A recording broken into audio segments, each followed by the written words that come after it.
নমস্কার, আদাব। আমি আপনাদের প্রবীর বিশ্বাস। আপনারা দেখতে শুরু করেছেন প্রত্যেক দিনের অভ্যেস মতো বিশ্বজোড়া বাঙালির আওয়াজ এনকে ডিজিটালের বিশেষ অনুষ্ঠান এক্স ফ্যাক্টর।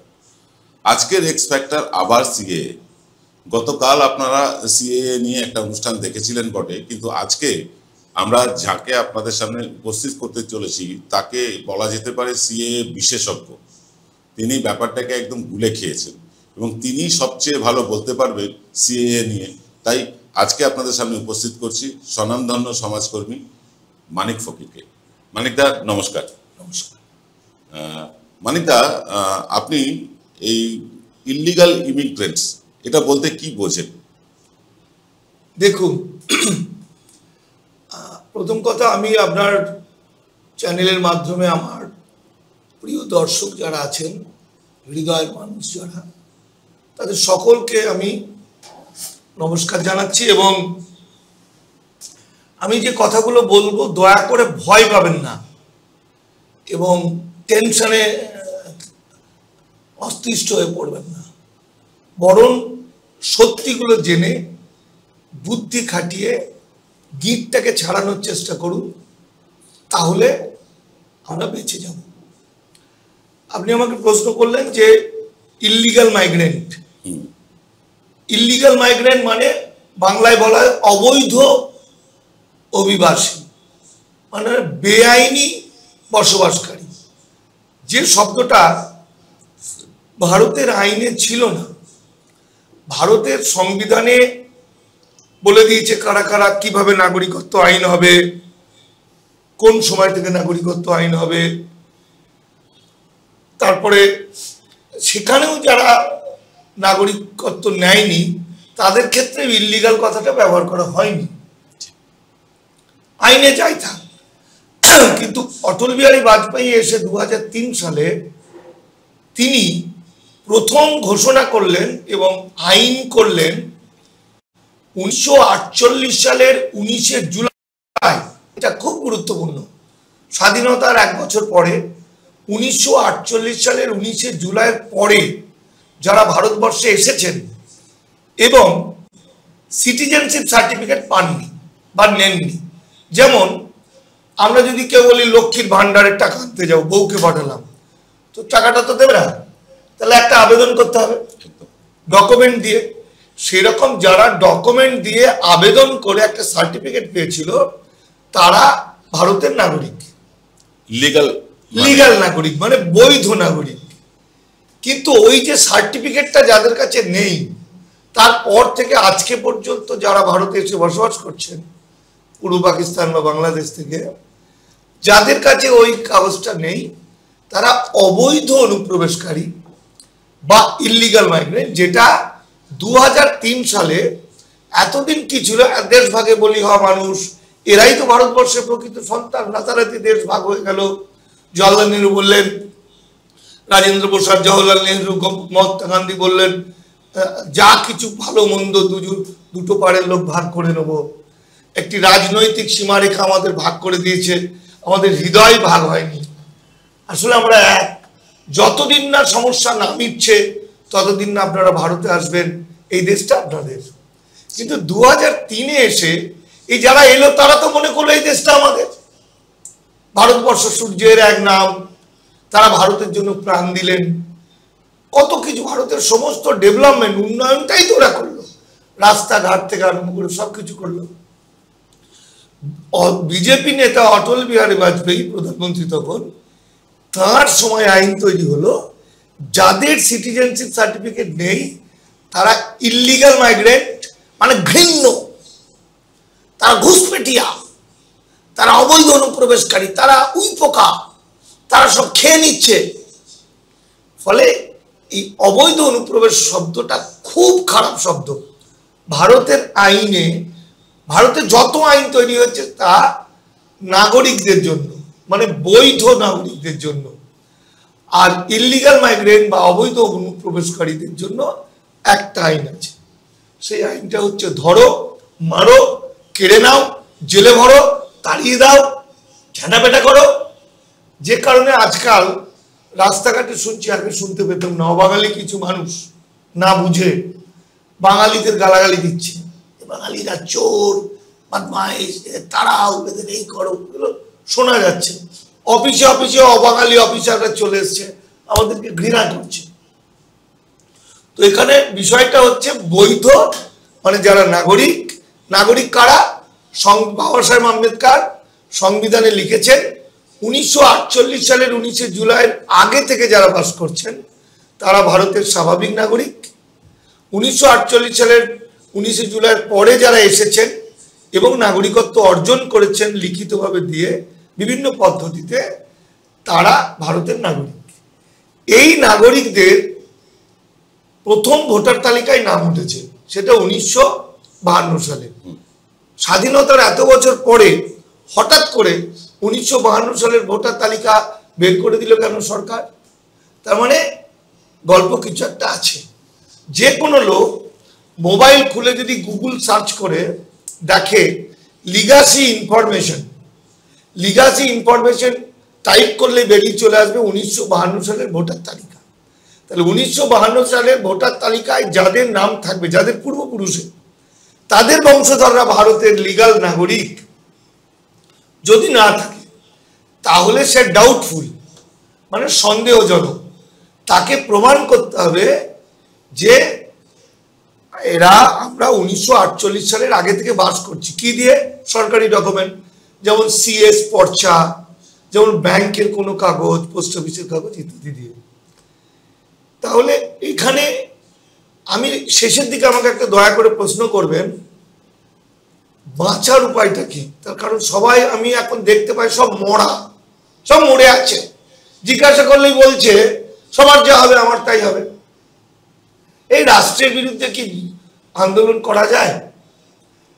এই দেখা যায় এত লোককে কি করে ডিটেনশন ক্যাম্পে রাখবে? আমি একটু আটকাচ্ছি আপনাকে। আপনি বললেন যে 1948-এর আগের কোনো ডকুমেন্টস দেখাতে হবে, কিন্তু এরকম বহু মানুষ আছেন যাদের কাছে না ব্যাংক অ্যাকাউন্টের কোনো কাগজ আছে, না তাদের পর্চা আছে, দলিল আছে, বা থাকলেও সেগুলো হয়তো হারিয়ে গেছে, পুড়ে গেছে, বন্যার জলে ভেসে গিয়েছে। তাহলে সেই মানুষগুলো কি করে প্রমাণ করবেন যে তারা 48-এর আগে এসেছিলেন? দেখুন, এটা তৈরি, এই আইনটা তৈরি হয়েছে যাতে এরা প্রমাণ করতে না পারে। যেমন 1887 সালে জমি অধিগ্রহণ আইন হয়েছিল। সেই সময় ব্রিটিশ সরকার জানতো যে ভারতবর্ষের মানুষ বা এই বাঙালি মানুষদের কাগজ রাখার স্বভাব নেই। তখন বলেছিল যার কাছে জমিদারের খাজনার কাগজ আছে সে ওই জমির মালিক। যে কারণে তখন 10 কোটি মানুষের নাকি 10 লক্ষ, আমি ভুলে গেছি, তারা ভূমিহীন হয়েছে। তারা এখন ভূমিহীন হয়ে গেছে। আমি কিন্তু যে কথাগুলো এখন বলবো আইনের কথা, যেটা হতে চলেছে, যেটা মানে আর উপায় নেই আইন দিয়ে বাঁচার, সেইটা। কিন্তু পাশাপাশি এটাও বলে দিচ্ছি, আপনি যখন প্রশ্নটা করলেন যে আমি যদি মনে করি আমি চোর, তাহলে আমার বলাটাও সেরকম হবে, জোরালো হবে না। কিন্তু আমি যদি মনে করি যে না, এই দেশটা আমাকে ঠকানো হচ্ছে, আমার মেয়ে বা আমার স্ত্রী যখন যাচ্ছে একজন ঝাঁপিয়ে তার সোনার হারটা কেড়ে নিয়ে গেল, আমি সেই লোকটার পিছনে পিছনে ছুটবই, এবং আলটিমেটলি এক সময় পারি না পারি আমি তাকে আক্রমণ করব। একদম।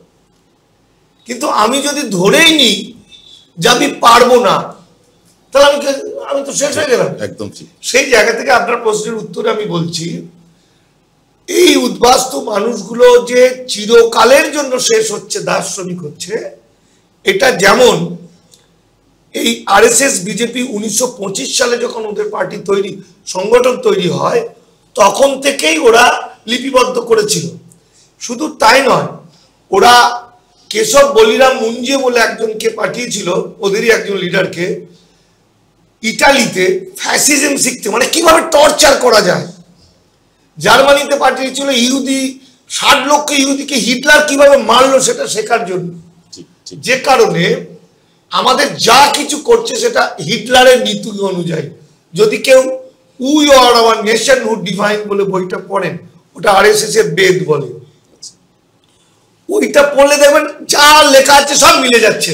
বলছে ভারতবর্ষে সংস্কৃত ভাষা আনতে হবে, যতদিন না অফিসিয়াল ভাষা সংস্কৃত যতদিন মানুষ শিখতে না পারবে ততদিন হিন্দি আসবে। এক দেশ এক আইন এক এসব ওইখানে বলা আছে। শূদ্র মানুষদেরকে দাস বানানো হবে, ওখানে বলা হচ্ছে শূদ্র মানে ব্রাহ্মণ ক্ষত্রিয় বৈশ্য বাদে বাকি সবাই শূদ্র। আর ব্রাহ্মণ ক্ষত্রিয় বৈশ্যদের মধ্যে যারা মানবিক তাদেরকে ওরা শেষ করে দেবে। তো ওইখানে এই প্রসঙ্গে বলি যে 6B সংবিধানের আর্টিকেল 6B সেটাতে বলা হচ্ছে এই আইনগুলো, কিন্তু আর্টিকেল 6A কিন্তু উল্টো কথা বলছে। আর্টিকেল 6A কে করেছে? বাবা সাহেব আম্বেদকর করেছে। কে বাবা সাহেব আম্বেদকর? যিনি, যার বন্ধু যোগেন্দ্রনাথ মন্ডল এবং যে যোগেন্দ্রনাথ মন্ডলের গুরুদেব ছিলেন হে মহামানব হরিগুরু চাঁদ, যাদের এই তিনজন বা আরো অনেকে, এরাই ভারতবর্ষের SC ST OBC মাইনরিটিদেরকে মানুষ বলে স্বীকৃতি দিয়েছে। একদমই তাই। তা নাহলে তো মানুষ ছিল না, হতো না। মেয়েরা যে কথা বলতে পারছে, চাকরি করছে, বহু বিবাহ বন্ধ হয়ে গেছে, 100-150 বিয়ে করতে পারছে না, এগুলো তো ইনাদের দয়াতে। যে কারণে বাবা সাহেবের মূর্তি ভেঙে দেওয়া হচ্ছে, যে কারণে RSS বলছে এরা আমাদের শত্রু, এদেরকে দাস বানাও। মতুয়াদের, কারণ মতুয়াদের প্রধান ছিলেন হরিগুরু চাঁদ। বাবা সাহেব আহমেদ দলিতদের, ওদের পানিশমেন্ট দেওয়ার জন্য ওদের রাগটা এখন এদের বলছে। মানে আপনি বলছেন যে ব্রাহ্মণ্যবাদ মানে বা মনোবাদ যেটাকে আমরা বলি, সেটা সারা দেশে ধীরে ধীরে এরা ছড়িয়ে দেবে। ছড়িয়ে এমনিতেই তো আমাদের মনের মধ্যে আছে, বিভিন্ন রকম ভাবে আমরা দেখেছি, কিন্তু এখন প্রকট হয়ে গেছে। সে জায়গায় ওরা ভারতবর্ষের স্বাধীনতার বিরুদ্ধে ছিল। একদম। বীর সাভারকারকে পুজো করে, যে বীর সাভারকার মুচলেখা দিয়ে ধরিয়ে দিয়েছিল, জেল থেকে বেরিয়ে আসার জন্য বলেছিল আমি আর কোনোদিন করব না স্বাধীনতা সংগ্রাম, আমি ধরিয়ে দিচ্ছি। ব্রিটিশদের থেকে পেনশনও নিতেন, ব্রিটিশদের কাছ থেকে টাকা নিতেন, পেনশন নিতেন। নেতাজি সুভাষচন্দ্রকে খুন করার জন্য RSS বাহিনী মৈরাং চলে গেছিল, আজাদ বাহিনীকে, মানে মণিপুরে। তো সেই RSS BJP এখন বলছে ভারতবর্ষ আমাদের, এবং তারা চেয়েছিল ভারতকে হিন্দু রাষ্ট্র করতে। লোকে ভুল করছে দুটো শব্দতে, একটা হিন্দু আর একটা শরণার্থী, পরে ব্যাখ্যা করছি। তো এখানে 6A তে বাবা সাহেব আম্বেদকর কি করেছেন? যে মানুষটা দেশের 99% মানুষের মুখের ভাষা দিলেন, সে মানুষ তাদের মারতে চাইবে? নিশ্চয়ই নয়। এবং ইতিহাসগতভাবে, আদর্শগতভাবে, নীতিগতভাবে এই মানুষগুলো কে, তাদের কি হবে? সংবিধানের আর্টিকেল 6A তে লেখা আছে 1935 সালের ভারত শাসন আইন অনুযায়ী অখণ্ড ভারতের ভূমিপুত্ররা খণ্ডিত ভারতের নাগরিক। তাহলে যে মানুষকে তুমি ইলিগাল মাইগ্রেন্ট বলে আজকে জেলে ভরছো, আসামে 19 লক্ষ মানুষকে ডিটেনশন ক্যাম্পে রাখা ইয়ে করলো, আমাদের শুরু হয়ে গেল। বা পরশুদিন 25 বছর আগে এসছে বাংলাদেশ থেকে, ভোটার কার্ড আধার কার্ড আছে, সব আছে, সে হিন্দু, তথাপি তার যে গ্রেপ্তার হলো, জমি জায়গা বাড়িঘর সব ইলিগাল ইয়ে দিল। তাহলে আমার প্রশ্ন, এই যে পরশুদিন যে লোকটাকে গ্রেপ্তার করলে তার নাম হচ্ছে শীল, দুলাল চন্দ্র শীল, বউয়ের নাম হচ্ছে স্বপ্না শীল। এই দুলাল চন্দ্র শীলের ভাষা, তার খাদ্যাভ্যাস, তার জামা প্যান্ট, তার পোশাক আশাক, তার সংস্কৃতি, তার ধর্ম, কোনোটা কি সুইজারল্যান্ডের মতো, কোনোটা কি রাশিয়ার মতো, কোনোটা কি হল্যান্ডের মতো নয় তো? তাহলে তো ভারতীয়, তাহলে অখণ্ড ভারতের ভূমিপুত্ররা খণ্ডিত ভারতের নাগরিক, তাহলে অবশ্যই সে ভারতের নাগরিক নাগরিক নাগরিক। আরে বাপের ক্ষমতা নেই প্রমাণ করে সে ভারতের নাগরিক। তাহলে তিনি টেকনিক্যাল কারণে ফাঁসলেন। টেকনিক্যাল কারণে কি?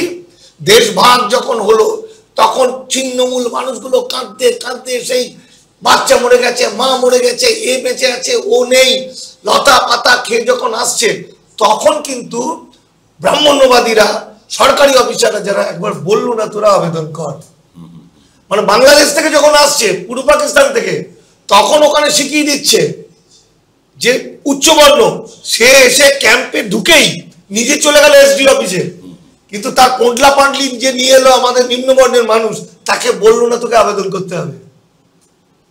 ফলে এই মানুষগুলো আইনের চোখে চিরকালের জন্য দাস হলো। আজকে বাবা সাহেব আম্বেদকর কি বললেন? 1948 সালের 19 জুলাই আগে থেকে যারা বাস করছে তারা স্বাভাবিক নাগরিক, তারপরে যারা ঢুকবে 1949-এর 26শে নভেম্বর পর্যন্ত ঢুকে একটা চিঠি লিখবে, আবেদন করবে, নাগরিক হয়ে যাবে। তাহলে যেটা ছিল অমৃত, এক গ্লাস দুধ যদি আমি খাই সে অমৃত, আমি যদি 50 বছর পর দুধটা খাই সেটা বিষ। তাহলে সেই মুহূর্তে যদি বলে দিত তাহলে নাগরিক হয়ে যেত।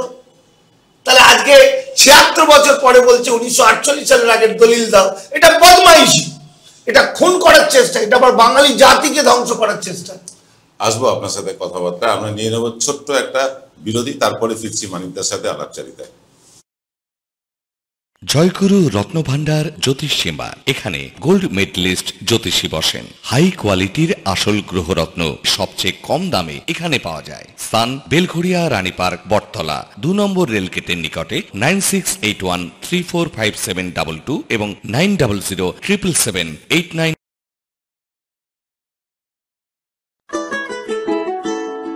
সেরাই যখন হাতের কাছে অন্যটা কেনই বা কিনি, আজ বাঙালির ঘরে ঘরে একটাই নাম সুন্দরিনী।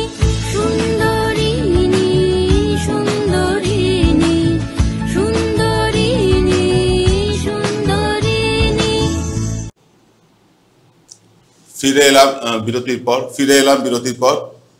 আমাদের সাথে আছেন স্বনামধন্য সমাজকর্মী মানিক ফকির, আপনারা অনেকেই চেনেন তাকে। আমরা কথা বলছিলাম এই উদ্বাস্তুদের নিয়ে, সিএএ নিয়ে। মানিকদা, সম্প্রতি শান্তনু ঠাকুর দক্ষিণ 24 পরগনায় গিয়ে একটি বক্তব্য রেখেছিলেন গত শনিবার। তিনি বললেন, গত রবিবার তিনি বললেন যে 7 দিনের মধ্যেই আমরা সবাইকে নাগরিকত্ব দেব। তারপর 7 দিন কেটে যাওয়ার পর তিনি বলছেন স্লিপ অফ টাং। এই যে টুইস্ট, মানে কি বলবো, টেনিস বলের মতন একবার এদিকে ছোড়া হচ্ছে, একবার ওদিকে ছোড়া হচ্ছে।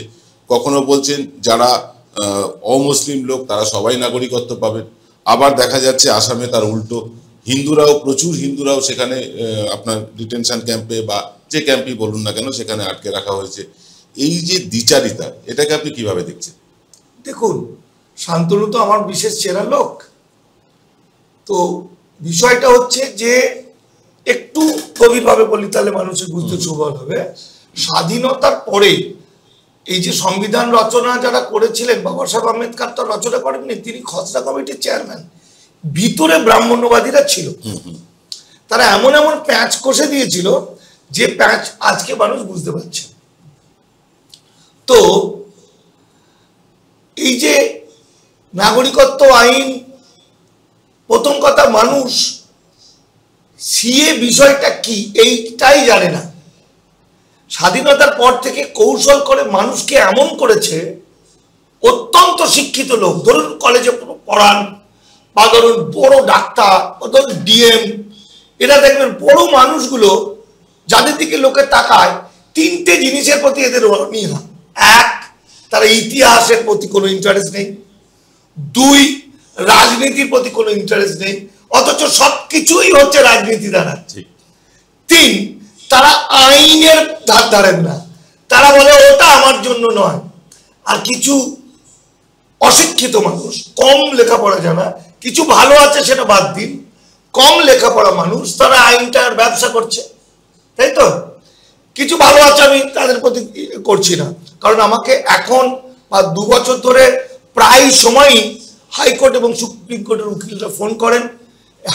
আপনাদের হাওড়ার একজন বিখ্যাত মানুষ, সিপিএম নেতা সব্যসাচী চ্যাটার্জি, বিখ্যাত উকিল, তাকে যদি জিজ্ঞাসা করেন বলবেন যে মানিকদা 100% সঠিক কথা বলছেন, তাই তো? তো এই মানুষগুলো যখন এই অনিয়া হয়ে গেল আইনের প্রতি, ফলে সাধারণ মানুষ কাকে ভরসা করবে? সাধারণ মানুষ যখন দেখছে একজন ডিএম বলছেন, একজন স্কুলের মাস্টার বলছেন হিন্দুরা নাগরিকত্ব পাবে, মুসলমানরা পাবে না। তৃণমূলের 3-4 জন আমার নেতা বন্ধু, যারা আমার মন্ত্রী তৃণমূলের, তারা একজন শোভন দেবনাথ বলছে তুমি চিন্তা করছো কারণ হিন্দুদের কোনো ভয় নেই। শোভনদেব চট্টোপাধ্যায় বলছে এনআরসি তো হওয়া উচিত, পৃথিবীর সব জায়গায় আছে। মানে এরা খেললো আইন আর কয়েকটা শব্দ, এই শব্দ দিয়ে ধ্বংস করে দিল বাঙালি জাতিকে। কারণ শান্তনুটা অমিত শাহ কি বলছে, শান্তনুটাকে বলার আগে বলি, অমিত শাহ দেখবেন বলছে শরণার্থীদের নাগরিকত্ব দেবই,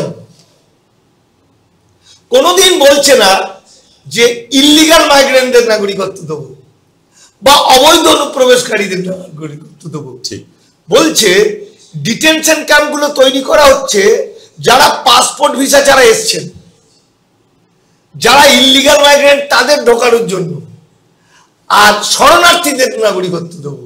লোকে মনে করছে আমরা শরণার্থী, ভাবছি আমরা তো দেশভাগে বলি হয়ে এসেছি, ছোটবেলা থেকে শুনছি আমরা উদ্বাস্তু, আমরা শরণার্থী। এইটাকে ওরা ক্যাচ করেছে। প্রথম কথা, ভারতের আইনে শরণার্থী বলে কিছু নেই, আচ্ছা, উদ্বাস্তু বলে কিছু নেই। ভারতের আইনে আছে নাগরিক মানে সিটিজেন আর অবৈধ অনুপ্রবেশকারী বা ইল্লিগাল মাইগ্রেন্ট। আচ্ছা, এই দুটো ছাড়া আর কিছুই নেই। তাহলে আপনাদের প্রশ্ন হচ্ছে যে এই যে রোহিঙ্গারা শরণার্থী, হাজংরা শরণার্থী, তিব্বতী, সিংহলি এরা শরণার্থী, পাকিস্তানি কি করে হয়? ইয়েস, ভারত 1951 সালের জেনিভা কনভেনশন, উদ্বাস্তু কনভেনশনে যায়নি, সই করেনি। ভারত 1957 সালের উরুগুয়ে প্রোটোকল বা উদ্বাস্তু সম্মেলনে সই করেনি। তাহলে ভারতে উদ্বাস্তু নেই। তো ভারতের যে সংবিধান, সংবিধানের 51 নম্বরে বলা আছে ভারত আন্তর্জাতিক আইনের প্রতি শ্রদ্ধাশীল থাকবে। ফলে এই যে হাজং, এই যে রোহিঙ্গা, এরা আন্তর্জাতিক আইনে শরণার্থী, আচ্ছা, ভারতের আইনে নয়। 1971 সালে যে দেশভাগে মুক্তিযুদ্ধের সময় যে 1 কোটি বেশি মানুষ এলেন, এই মানুষগুলো ছিল আন্তর্জাতিক আইনের শরণার্থী। তাদের ক্যাম্পে এরা শরণ নিয়েছেন, এরা ফিরে যাবে, এরা ভোটার কার্ড আধার কার্ড কোনোদিন করতে পারবে না, এদের কোনো অধিকার নেই। ওরা এসছেন, ওদের ক্যাম্পে ক্যাম্পে যে কাগজটা দেওয়া হয়েছে সেই কাগজটা আমার কাছে আছে, আপনাকে পাঠিয়ে দেবো। সেটা লেখা আছে 1972 সাল পর্যন্ত থাকতে পাবে। আচ্ছা, এমনকি 1971-এর 29শে নভেম্বর ভারত সরকার একটা সার্কুলার জারি করে, ইন্দিরা গান্ধী সরকার, তাতে বলে 1971-এর 25শে মার্চের পরে যারা ঢুকছেন তারা ফিরে যাবেন, তারা কোনোদিনই ভারতবর্ষের নাগরিকত্বের আবেদন করতে পারবেন না। এতদিন পারতেন না, এখন বলছে 2019-এ বলছে নাগরিকত্বের আবেদন করতে পারবেন। আচ্ছা, প্রথম কথা হচ্ছে তার একটা কন্ডিশন দিচ্ছে, সেটা বলছি। তাহলে দেশভাগে বলি হয়ে এই যে 71-এর পরে যারা এসছেন, আগের লোকগুলো কি হলো, সিটিজেনশিপ সার্টিফিকেট নেই। পরের লোকগুলো যারা 71-এর পরে এলো তারা না জেনে ভোটার কার্ড, প্যান কার্ড, আধার কার্ড করে ফেলেছে। পলিটিক্যাল দলগুলো তাদের বলেনি, বিশেষত উদ্বাস্তুদের নিয়ে আজ রাজনীতি করেছে সিপিএম তাদেরকে এমএলএ করেছে, এমপি করেছে, রেশন কার্ড করে দিয়েছে। তো লোকে তো ভাবতেই পারছে না যে এটা আবার কি। তো ঘটনা হচ্ছে যে তাহলে শরণার্থী ভারতে নেই। তাহলে অমিত শাহ কি বলছে? শরণার্থীদের নাগরিকত্ব দেবো। বুঝে গেল? এবার গল্পটা দেখুন। ভারতে ইল্লিগাল মাইগ্রেন্ট 2003 সালে, আমি আগেও বলেছি, অটল বিহারী বাজপেয়ী যে আইনটা করলেন সেই আইনটা হলো হিন্দু রাষ্ট্র তৈরি করার আইন, মানে দাস শ্রমিক থাকবে। সেই আইনকে সমর্থন করলেন 62 জন বাম এমপি। যে প্রজেক্টটা তৈরি হয়েছিল, সেই প্রজেক্টটার যে দাস বানানোর যে প্রজেক্ট, আমি মজা করে মানে ইয়ে করে বলছি, দুঃখ করে বলছি, সেটা সেক্রেটারি হলো সিপিএম এর স্বদেশ চ্যাটার্জি, আপনাদের হাওড়ার চক্রবর্তী, স্বদেশ চক্রবর্তী। মানে যে সিপিএম শ্রমিক কৃষক মেহনতি মানুষের কথা বলে, সেই সিপিএম উদ্বাস্তুদের চিরকালের জন্য শেষ করে দেওয়ার জন্য স্বাক্ষর করলেন। মানে আপনার কথা যা মানে বুঝতে পারছি যে সিপিএম এখানেও দ্বিচারিতা করেছে মানুষের সাথে। এটা আসামে তো এনআরসিটা করেছে একদম। গত 2 বছর ধরে পশ্চিমবঙ্গে এনআরসির কাজ চললো। সেলিম আমার বন্ধু স্থানীয়, সেলিম আমাকে কাগজ পাঠিয়ে দিয়েছে, আমি ওকে বলেছি, ও বলেছে তুমি ঠিক বলেছো, এনআরসি চলছে, ঠিক আছে। কিন্তু সুজন চক্রবর্তীরা বলবে না। আজকে সুজন বললো, যখন বললো প্রেস ক্লাবে, তখন আর কিছু করার নেই। বিকাশ ভট্টাচার্যরা বলবেন না, বুঝে গেল? তো এই যে 2003-এ যে আইনটা করলো, এই আইনে দেখুন কংগ্রেস প্রণব মুখার্জি সভাপতি ছিল, তাহলে প্রণব মুখার্জি ব্রাহ্মণ্যবাদী হতে পারে, কিন্তু মমতা ব্যানার্জি একজন ছিলেন ওই এনডিএ গভর্নমেন্টের, মমতা ব্যানার্জিরও দোষটা চাপে, যে কারণে মমতা ব্যানার্জি বলছে আমি পাপ স্খলন করতে চাই, আমি এদের বাঁচাতে চাই।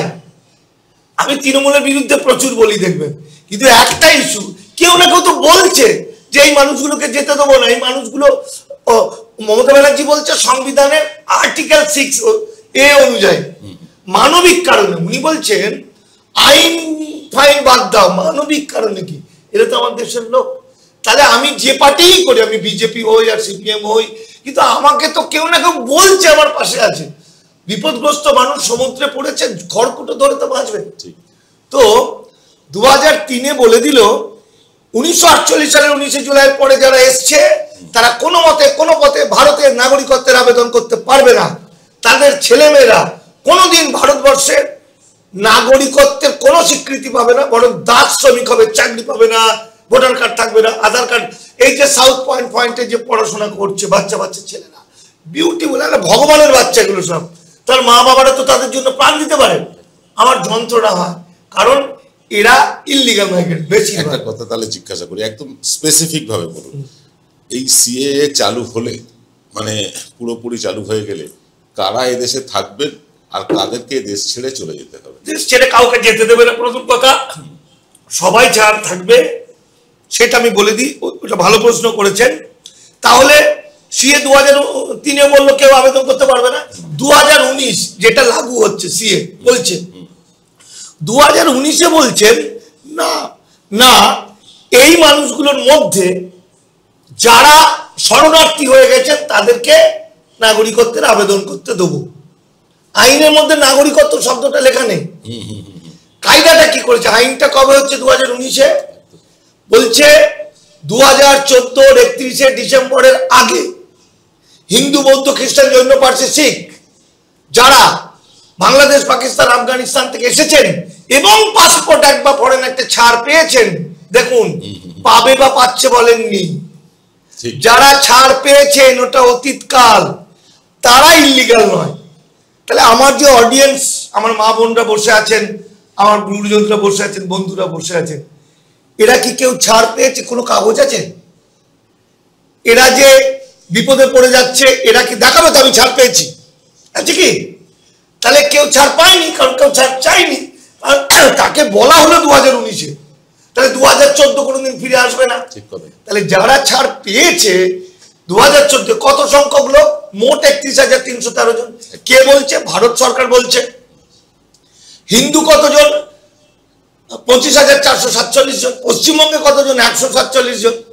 147 জন নাগরিকত্বের আবেদন করতে পারবে পশ্চিমবঙ্গে। তাহলে মানিকদা, এই যে যারা পারবে না, যারা মানে সরকারের চোখে অবৈধ হয়ে গেল, তাদের অবস্থানটা কি হবে? তাদের অবস্থানটা হচ্ছে, দেখুন, একদিকে বলছে সিএর মাধ্যমে আমরা নাগরিকত্ব দিচ্ছি কদিনের মধ্যে, শুভেন্দু অধিকারী বলছে, সুকান্ত বলছে, এরা বলছে, শান্তনুরা বলছে।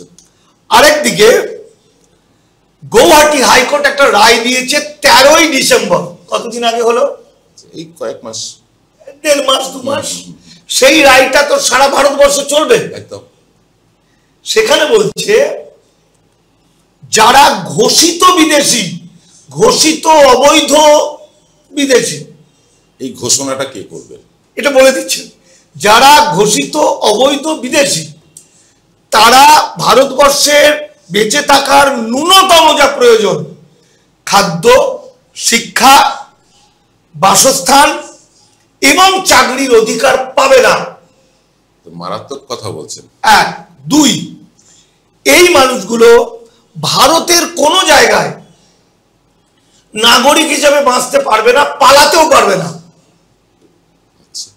পালাতেও পারবে না, কারণ তাদের প্যান কার্ড, ভোটার কার্ড, আধার কার্ড, পাসপোর্ট এবং সরকারি যে ডকুমেন্ট, স্কুল সার্টিফিকেট, সমস্ত ডিলিট হয়ে যাবে, সমস্ত বাতিল হবে। তাহলে বলছেন, এ তো ভয়ঙ্কর কথা শোনাচ্ছেন মানিকদা। তাহলে একটা মানুষ, মানে ধরুন এখান থেকে আরেক জায়গায় ট্রাভেল পর্যন্ত টিকিটটা কাটতে পারবে না ট্রেনে, এবং মোবাইল ব্যবহার করতে পারবে না, এবং তাদের বাড়ির ছেলেমেয়েরা পড়াশোনা করতে পারবে। বাড়িটা তো তার নয়, গভর্নমেন্টের। একদমই তাই। এখন ঘটনা হচ্ছে এই মানুষগুলো কি হবে?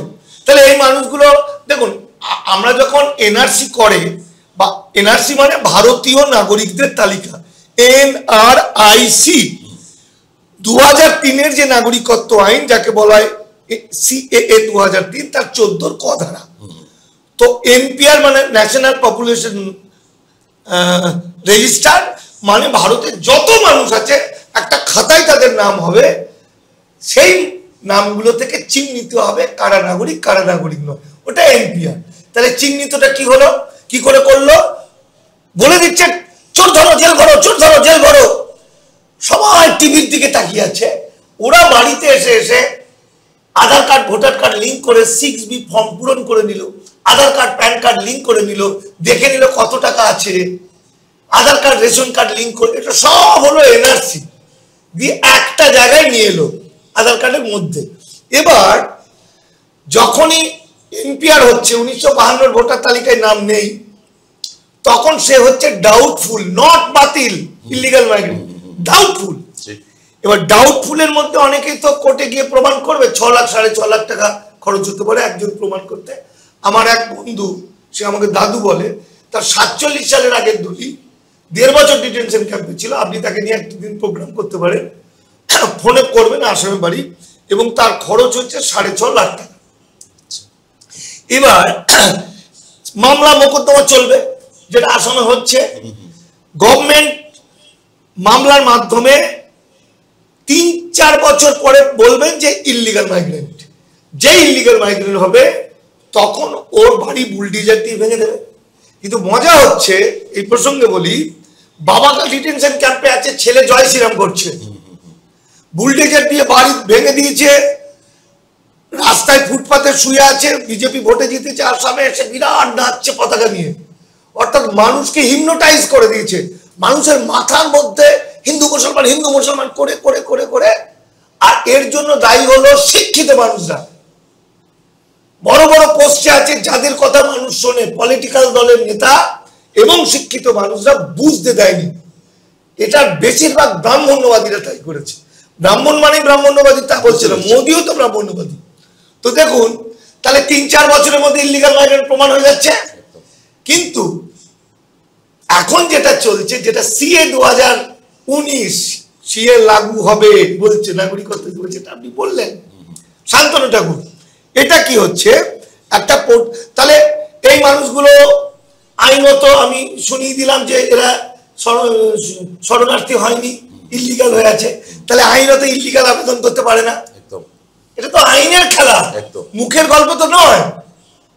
তাহলে ওই পোর্টালের মধ্যে যখন সে লিখবে যে আমি 1952 সালে এসেছি কি 70 সালে এসেছি অবৈধভাবে পাসপোর্ট ভিসা না নিয়ে, বা আমার বাবা এসছেন অমুক সালে, তাহলে সে কিছু ডকুমেন্ট দিল, তাহলে আইনত সে কি হলো? মানে সে তো অবৈধই হলো, আইনত সে স্বীকার করলো। তার মানে হলো, তার মানে বৈধ অবৈধ বিদেশি হলো, একদম অবৈধ ঘোষিত বিদেশি। তাহলে অবৈধ ঘোষিত বিদেশি যখন হলো, তাহলে 13ই ডিসেম্বরের ভার্ডিক্ট। বুঝতে পেরেছি, বোঝা গেল? মানুষ স্বেচ্ছায় নিজেকে অবৈধ, যখন মানুষ স্বেচ্ছায় ওটা করছে, ওকে তো মাথাটা খারাপ করে দিয়েছে, তুমি শরণার্থী, তুমি শরণার্থী, তুমি শরণার্থী, হিন্দুদের নাগরিকত্ব দেবে, যে আইনে নাগরিকত্ব লেখা নেই। সে যখনই স্বীকার করবে, তখন আইনত সে ভারতবর্ষ থেকে শেষ হয়ে গেল, কারণ তার বাক স্বাধীনতাটা থাকবে না। সে আবেদন করতে পারবে না, সে মিছিল করতে পারবে না, সে মিটিং করতে পারবে না, সে জিরো। তার কারণ আপনি বলুন, আপনি যদি এখন শোনেন যে আপনার পাড়ার যে মাস্টারমশাই বা যে ডাক্তার চিকিৎসা করাচ্ছে সে ইল্লিগাল মাইগ্রেন্ট হতে পারে, তাই তো কেউ না কেউ মামলা করে দেবে, গভর্নমেন্টের বিরুদ্ধে মামলা করে দেবে যে একজন ইল্লিগাল মাইগ্রেন্ট সে কি করে চাকরি করে, ভারতবর্ষে বাড়ি করে থাকে, এতদিন ধরেনি আলাদা জিনিস, এখন তো ওরা ধরার জন্যই করছে।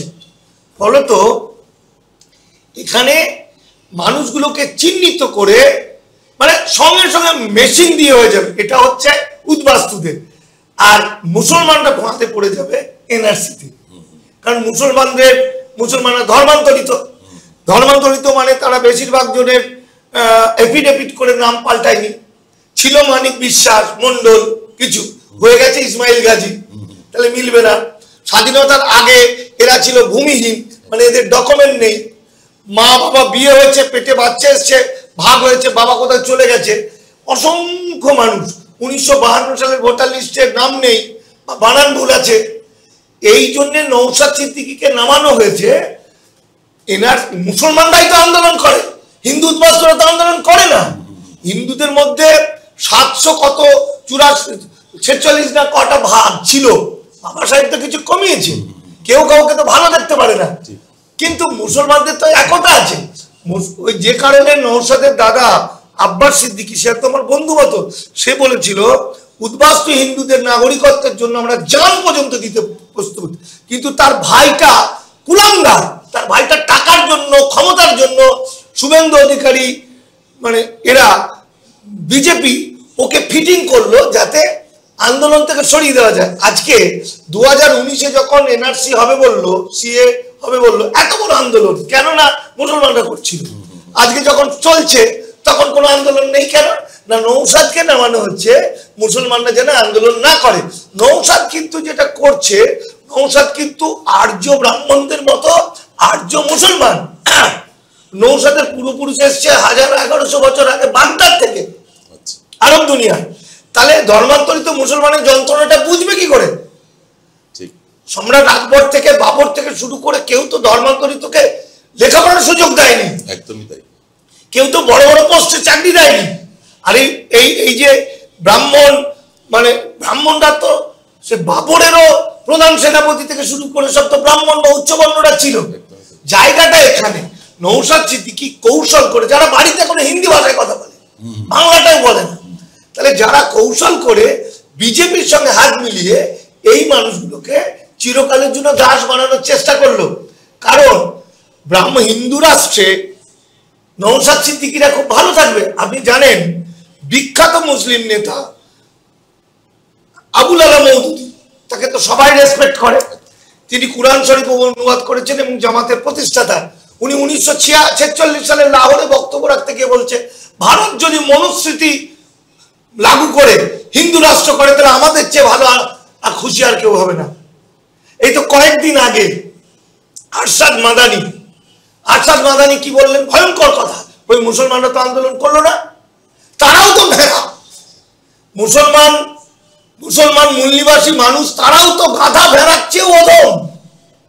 কারণ তাদের লড়াই করার প্রবণতা আছে, তারা দেশপ্রেম আছে, তারা দান করতে পারে, সব কিছু আছে, কিন্তু তাদের মাথায় তো নষ্ট করে দিয়েছে এই ব্রাহ্মণ্যবাদ। যেমন আরশাদ মাদানি কি বললেন, ভয়াবহ কথা বলছে, আদম সেই বিশ্বের প্রথম যে মানুষ ওনারা বিশ্বাস করেন, এবং আমি মনে করেন তিনি হচ্ছেন আলো, সূর্যের মতো। উনি বলছেন, আরশাদ মাদানি বলছেন, আদম আর ঋষি মনু এক। ঋষি মনু হচ্ছে অন্ধকার, কুৎসিত, ভয়ঙ্কর। তিনি বলছেন এই যে এসসি এসটি ওবিসি মাইনরিটির মেয়েদের যার সঙ্গে বিয়ে হোক তার প্রথম বাচ্চাটা হতে হবে ব্রাহ্মণের, যেটা পরবর্তী সময় গোলওয়ালকার বলছেন।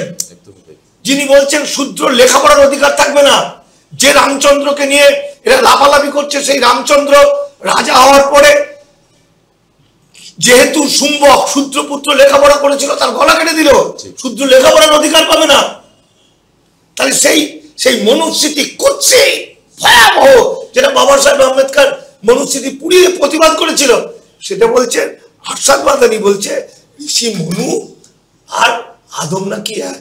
এরপরও মুসলমানরা প্রতিবাদ করলো না। হ্যাঁ, এই যে ওই মেয়েটি বিশ্ব নবীর সম্পর্কে নোংরা কথা বলেছিল বলে, কি মেয়েটার নাম ভুলে গেলাম, বিরাট আন্দোলন। আমি তো মনে হয় 30 জায়গায় প্রতিবাদ করেছিলাম। এক জায়গায় 5,000, 10,000, 20,000, 30,000 লোক আমি দেখেছি এনআরসির আন্দোলনে। আর ওদের ওই বিশ্বনবীকে অপমান করার জন্য। বিশ্বনবী তো বিশ্বের নবী রে বাবা, সে তো সারা পৃথিবীর সমস্ত মানুষের, কোনো ব্যক্তিগত কোনো জাতির বা ধর্মের মানুষ নয়। তাকে যখন অপমান করলো, এত বড় হলো আন্দোলন, যেহেতু সে হিন্দু করেছে, এটা হিন্দু না, আমাদের কাছে হিন্দু মুসলমান নেই, মানুষ। কিন্তু এখন যেহেতু ওরা হিন্দু মুসলমান করেছে বলে ওরা বোঝাচ্ছে, যেহেতু ওই মেয়েটা হিন্দু তিনি বলেছেন তাই এত বড় আন্দোলন। কিন্তু আরশাদ মাদানি মুসলমান, আরব দুনিয়া, তিনি মানে তিনি বাবু, আর এরা সব চাকর বাকর, সব হাড়িবাড়তি ডোম চাড়াল, এরা শূদ্র।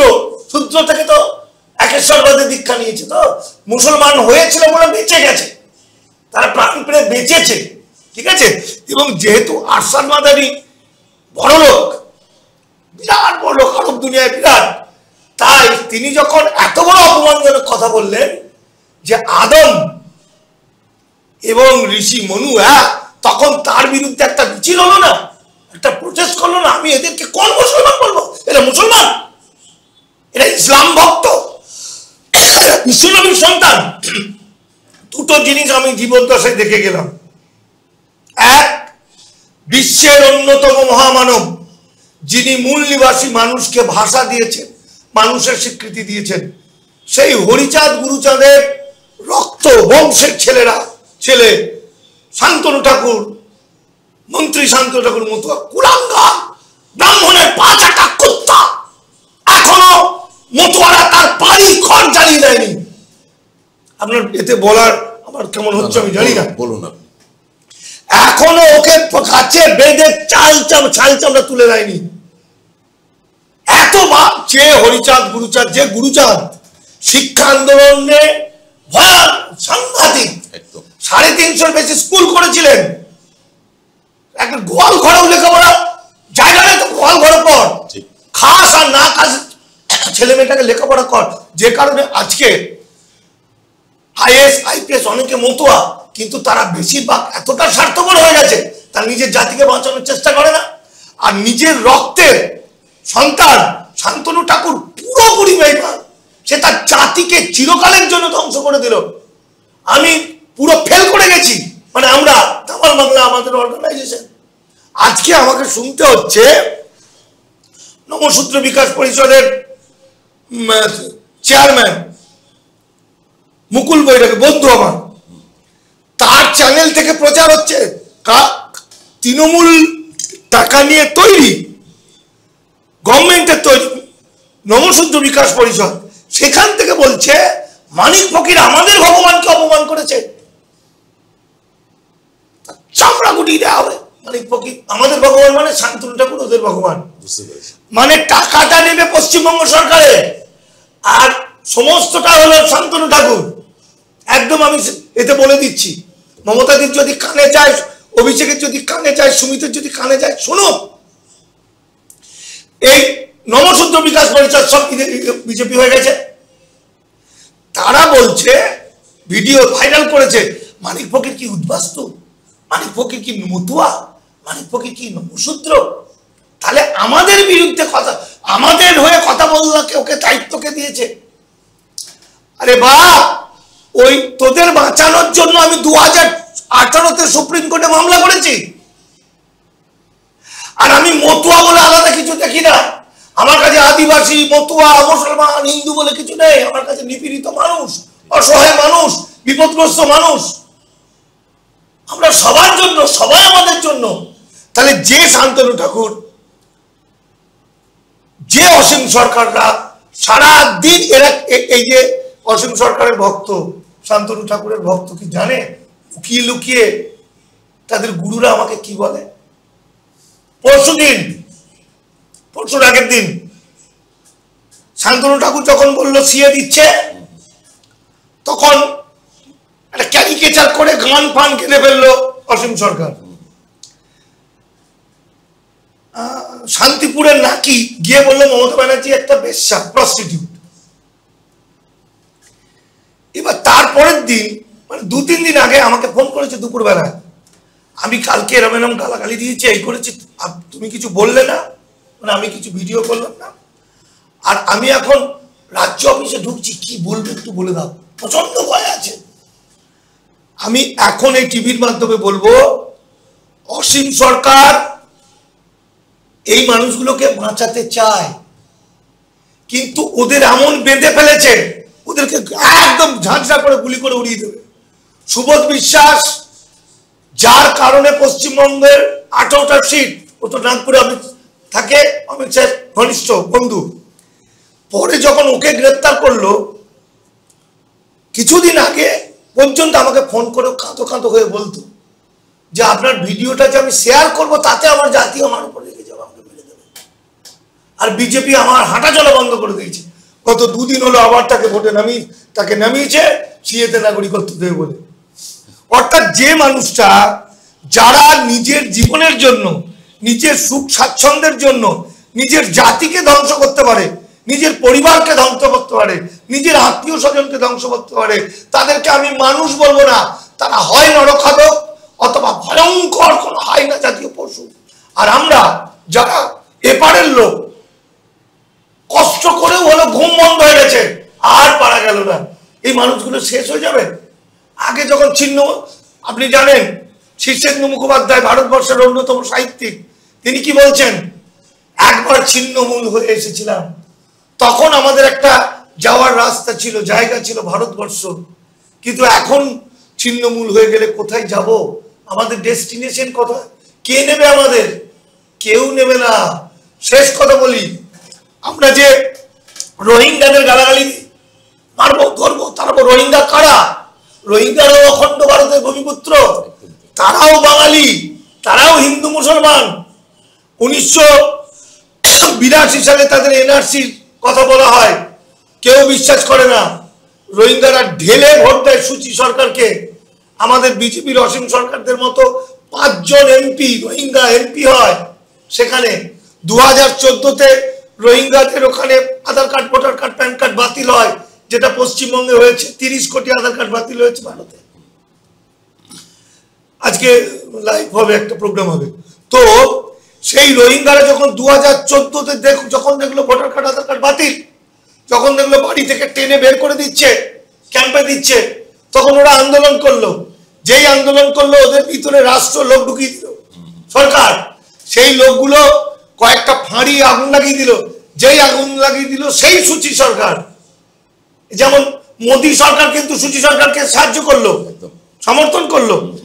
সেই সুচি সরকার সামরিক জান্তা বাহিনী মানে মিলিটারিদের পাঠালো, 7,000 লোককে গুলি করে মেরে দিল। 7,000 রোহিঙ্গাকে গুলি করে মারলো। 336টা গ্রাম পুড়িয়ে দিয়ে লাঠি করে পেটালো। বাচ্চা হওয়ার মতো মা বোন, আমাদের কন্যারা ছুটছে, ছুটে পালাবে নদী পার হয়ে। নদীতে নৌকো নেই, নৌকো ডুবিয়ে দিয়েছে। বাঁশ পরপর পরপর সাজিয়ে বাঁশের ওপর দিয়ে যাবে, সেই বাঁশে চেপে যাচ্ছে, কিছু উল্টে যাচ্ছে। মেয়ে সন্তান সম্ভব জননী ছুটছেন, পড়ে গেছেন। পড়ে যান, সেই সময় মগদস্যু এসে ওর গলা কেটে দিল। বাচ্চা হয়েছে, বাচ্চার গলা কেটে দিল। ঠিক একই জিনিসে আসামে ডিটেনশন ক্যাম্পে একটি 26 বছরের বউ, তার বর স্কুলের মাস্টার, তার বাচ্চা, সে বউটাকে ডিটেনশন ক্যাম্পে রেখেছে। বরটা বারবার ছাড়াতে যায়, বউয়ের সঙ্গে একটু দেখা হয়, বাচ্চাটাকে বউটা দুধ দেয় বা একটু কোলে নেয়। কিন্তু দেখা যাচ্ছে কিছুদিন পরে বউটা কোনো কথা বলছে না, বরকে বলছে তুমি চলে যাও। বর তখন কান্নাকাটি, তুই এরকম বলছিস কেন? আলটিমেট জানা গেল মেয়েটা কাঁদতে কাঁদতে বলছে, প্রতিদিন আমার উপর টর্চার করে কিছু লোক।